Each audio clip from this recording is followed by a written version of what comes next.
Hello everyone, welcome to the BioBlitz Brilliance. In previous lecture we had studied about the types of neurons based upon their process they have, function they perform and from they originate. In today's lecture we are going to study about the neuronal connections. It means एक neuron दूसरे neuron से कैसे connected होता है और पहले neuron और दूसरे न्यूरॉन के बीच का जो कनेक्शन पॉइंट होता है उसे हम क्या कहते हैं और वो कितने टाइप्स के होते हैं. So let's start today's lecture.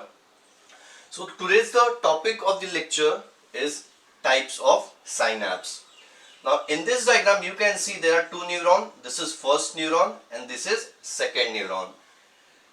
This part is cyton, this part is axon, and the part with the last part is known as axon terminal.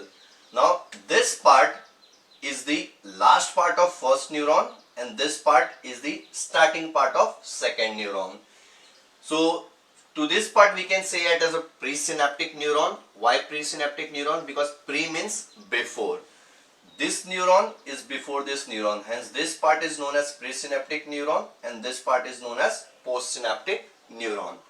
Now when we say one neuron connects with the other neuron, it means the connection is over here.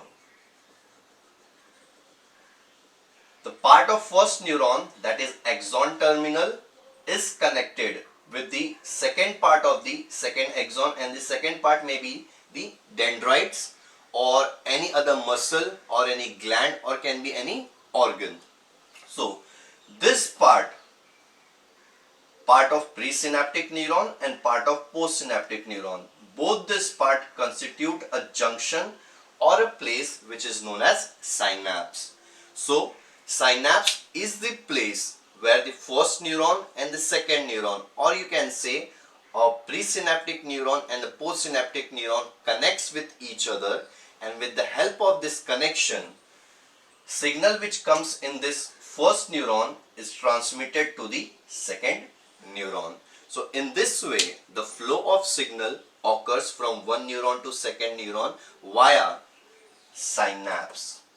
So in this lecture our basic motive is to study about how many types of synapse are there. When we consider the types of synapse, there are basically two types of synapse, chemical synapse and electrical synapse. We'll first discuss about what is known as chemical synapse. So as you can see in this picture, this is a part of presynaptic neuron and this is a part of its postsynaptic neuron. There are structures, circular structures inside the presynaptic neuron. They are known as synaptic vesicles. These are the calcium channels through which the calcium ions enters. In the synaptic vesicles there are chemical field that are known as neurotransmitters. When we say neurotransmitters, the name suggests neuro and transmitters. Neurotransmitters are the chemicals which helps to pass or flow signal or impulse from one neuron to the other neuron. So let us discuss what is known as chemical synapse. In chemical synapse, signal flow is through the chemicals, and which chemical? It is neurotransmitters. When we say this synapse is a chemical synapse, तो chemical synapse का मतलब ही होता है कि एक neuron से दूसरे neuron में जो सिग्नल पास होगा वो एक केमिकल के हेल्प से होगा, जिसे हम कहते हैं न्यूरोट्रांसमीटर्स. प्रीसिनेप्टिक न्यूरॉन और पोस्ट सिनेप्टिक न्यूरॉन के बीच का ये जो पार्ट होता है इसे हम गैप कहते हैं या सिनेप्टिक क्लेफ्ट कहते हैं. तो ये जो डिस्टेंस होता है वो ऑलमोस्ट 20 to 30 नैनोमीटर होता है. जब हम इलेक्ट्रिकल साइनेप्स से उसको कंपेयर करते हैं तो ये जो डिस्टेंस होता है वो बहुत ही ज्यादा होता है. जब केमिकल साइनेप्सेस के पार्ट की बात करते हैं या स्ट्रक्चर्स की बात करते हैं तो ये प्रीसिनेप्टिक न्यूरॉन का बना होता है, पोस्ट सिनेप्टिक न्यूरॉन का बना होता है. ये जो स्ट्रक्चर होता है बीच में गैप, इसे हम सिनेप्टिक क्लेफ्ट कहते हैं. इसमें सिनेप्टिक वेसिकल्स होते हैं, न्यूरोट्रांसमीटर्स होते हैं. अब जब हम कहते हैं कि एक न्यूरॉन दूसरे न्यूरॉन से कनेक्ट हो सकता है तो दूसरा न्यूरॉन का पार्ट जिसे हम पोस्ट सिनेप्टिक न्यूरॉन कहते हैं, ये कोई ऑर्गन भी हो सकता है, ये कोई मसल भी हो सकता है या फिर ग्लैंड भी हो सकता है. मतलब हम ये कैसे कह सकते हैं कि प्री सिनेप्टिक न्यूरॉन का कनेक्शन किसी मसल के साथ भी हो सकता है, किसी ग्लैंड के साथ भी हो सकता है या किसी ऑर्गन के साथ भी हो सकता है. So this thing is mentioned over here. Neuron which is a presynaptic neuron can be connected with any organ or muscle or any gland. अब केमिकल साइनेप्सिस में एक सिग्नल जो प्री सिनेप्टिक न्यूरॉन में आया है वो सेकेंड न्यूरॉन या post synaptic neuron में ट्रांसफर कैसे होता है. The main function or main structure which helps to transfer is neurotransmitter. Due to action potential generation, जब कब एक्शन पोटेंशियल जब जनरेट होता है और सिग्नल तुम्हारे प्री सिनेप्टिक न्यूरॉन्स में आते हैं, जैसे ही सिग्नल या इंपल्स तुम्हारे प्री सिनेप्टिक न्यूरॉन्स में आते हैं तो उस टाइम पे ये जो कैल्शियम आयन चैनल्स होते हैं वो ओपन हो जाते हैं. कैल्शियम आयन चैनल ओपन होने की वजह से न्यूरॉन्स के सराउंडिंग में जो भी कैल्शियम्स होंगे वो अंदर की तरफ आ जाएंगे, यानी कैल्शियम आयंस का इन्फ्लक्स होगा. कैल्शियम आयन के इन्फ्लक्स होने की वजह से ये जो सिनेप्टिक वेसिकल्स होते हैं ये प्री सिनेप्टिक न्यूरॉन के मेम्ब्रेन पे बाइंड हो जाते हैं. प्री सिनेप्टिक न्यूरॉन के मेम्ब्रेन पे बाइंड होने के बाद वो उनके अंदर जो केमिकल्स होते हैं जिनको हम कहते हैं न्यूरोट्रांसमीटर्स, वो उनको रिलीज कर देते हैं ये स्पेस में, जिनको हम कहते हैं सिनेप्टिक क्लेफ्ट. एक बार जब ये न्यूरोट्रांसमीटर सिनेप्टिक क्लेफ्ट में रिलीज हो जाते हैं तो ये न्यूरोट्रांसमीटर्स जाके बाइंड हो जाते हैं रिसेप्टर्स पे of the post synaptic neuron. जब ये न्यूरोट्रांसमीटर्स जाके बाइंड हो जाएंगे पोस्ट सिनेप्टिक न्यूरॉन के इन रिसेप्टर्स पे, तो जो सिग्नल ये न्यूरॉन से आता है वो ट्रांसमिट हो जाएगा तुम्हारे ये न्यूरॉन के पार्ट में. तो इस तरीके से इन केमिकल साइनेप्स जो सिग्नल तुम्हारे प्री सिनेप्टिक न्यूरॉन में आता है वो पास ऑन होता है सेकेंड न्यूरॉन में with the help of an chemical जिसको हम न्यूरोट्रांसमीटर बोलते हैं.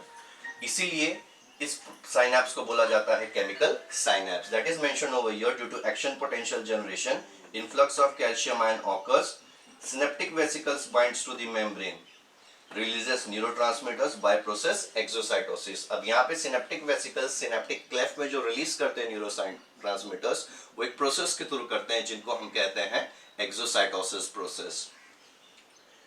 Releases neurotransmitter by exocytosis received by receptors present on postsynaptic neuron. ये receptors पे आके bind करेंगे तुम्हारे neurotransmitters on postsynaptic neuron और वहां पे action potential generate होगा और इस process के through सिग्नल जो तुम्हारा प्रीसिनेप्टिक न्यूरॉन में आया है वो पास ऑन होगा तुम्हारा पोस्टसिनेप्टिक न्यूरॉन में. अब केमिकल साइनेप्स के थ्रू जो सिग्नल पास ऑन होता है वो कंपैरेटिवली स्लो प्रोसेस होता है as compare to electrical synapse में. Now this was all about the chemical synapse. Let us see what is known as electrical synapse.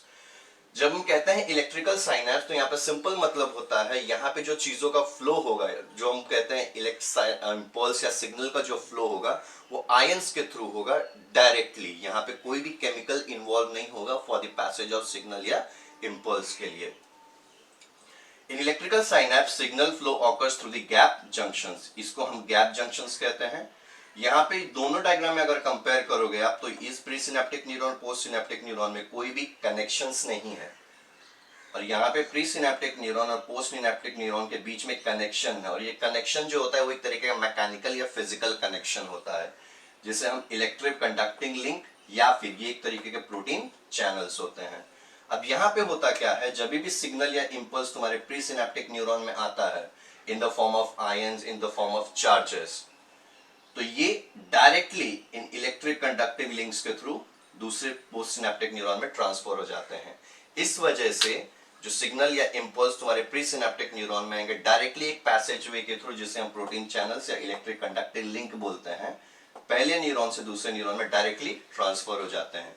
यहाँ पे इनको एक न्यूरॉन से दूसरे न्यूरॉन में पास ऑन होने के लिए किसी भी केमिकल्स की जरूरत नहीं पड़ती है as we have seen in the chemical synapse. यहाँ पे जो गैप डिस्टेंस होता है बहुत ही ज्यादा स्मॉल होता है 3.8 नैनोमीटर जब हम कंपेयर करेंगे इसको केमिकल साइनेप्सिस के डिस्टेंस से. तो अगर डिस्टेंस कम होगा तो चीजों का ट्रांसफर भी फटाक से होगा. Impulses और signal pass through the conductive link. As we mentioned before यहाँ पे सिग्नल एक से दूसरे में ट्रांसफर होगा with the electric conductive link. अब जब डिस्टेंस कम है तो ट्रांसमिशन भी फास्ट होगा, अगर डिस्टेंस ज्यादा रहेगा तो ट्रांसमिशन स्लो होता है. तो डिस्टेंस ज्यादा होता है in the case of chemical synapse, इसीलिए ट्रांसमिशन जो रहता है वो स्लो होता है. इलेक्ट्रिकल साइनेप्स में डिस्टेंस जो रहता है वो कम होता है और प्लस एडेड एडवांटेज होता है प्री सिनेप्टिक पोस्ट सिनेप्टिक से कनेक्टेड होता है with help of electric conductive link, इसलिए यहाँ पे जो फ्लो होता है वो ट्रांसमिशन फास्ट होता है. में डिफरेंस ये है कि यहाँ पर डिस्टेंस ज्यादा है और यहाँ पर डिस्टेंस कम है. सेकेंड थिंग, यहाँ पे जो डिस्टेंस ज्यादा है और यहाँ पे डिस्टेंस कम है, और डिस्टेंस कम होने के बाद इन दोनों के बीच में एक तरीके का डायरेक्ट कनेक्शन है, तो इलेक्ट्रिक कंडक्टिव लिंक, इसलिए यहाँ पे सिग्नल्स या इंपल्स का फ्लो डायरेक्ट फटक से होता है और यहाँ पे सिग्नल या इंपल्स का फ्लो स्लो रेट से होता है. So this was all about the chemical synapse and electrical synapse through which one neuron is connected to the other neuron. If you have understood all the concepts in this lecture, please do like, share and subscribe my channel for the upcoming more videos on the brain, parts of brain and other functions of brain. Thank you so much.